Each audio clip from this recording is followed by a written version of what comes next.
have you ever tried quitting smoking and you didn't work with your subconscious mind? Because you probably weren't successful. And that's one of the main reasons why people can't quit so easily, is because they're up against a monumental amount of thought running in the background of their being that they're going up against. And some people, give the effort to quit cold turkey or quit within a couple weeks, and it's just too hard for them. And they get to a certain point where they just can't make that change happen, and it just is so hard because there's so much power behind the subconscious thought that they've built up over years. And by using hypnosis, it makes it so easy, because all they have to do is sit, listen, and allow the process to happen as they are guided, sort of like into a sleep state, but instead of dreaming off into their own dream, their dream is being guided for them. So that personal shift is changing their lives, literally. One of the main reasons why I really want to do a stop smoking workshop in a big way, and Gary and I have teamed up, is because I always grew up in a house and with a family. All of them always smoked all the time. I myself have never smoked a cigarette, and because I've always hated the smell, I've always hated the concept of it, and growing up I've seen my family die. People in my family die from lung cancer from smoking, and some of them would be alive today if they knew about a process that could help them quit smoking in an easy way. Some of them would still be alive. People don't have to have their lungs removed and all these surgeries and these horrible things that they're going through. That doesn't have to happen. If they can come to a workshop where they really just sit down and allow the process to happen, allow the healing to occur, allow their mind to be guided, then the world will be a better place. And I will feel so much better that I learned a technique that has affected me in a personal way, that I can now help other people and other families live longer and be happier.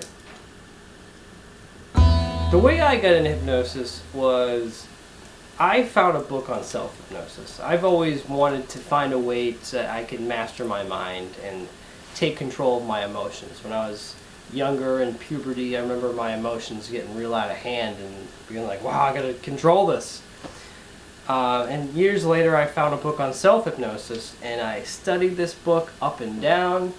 I read all the techniques, I practiced every day, and I was able to experience going from a childhood trauma abuse sort of situation and social anxiety to being able to forgive the situation completely, renew my relationship, and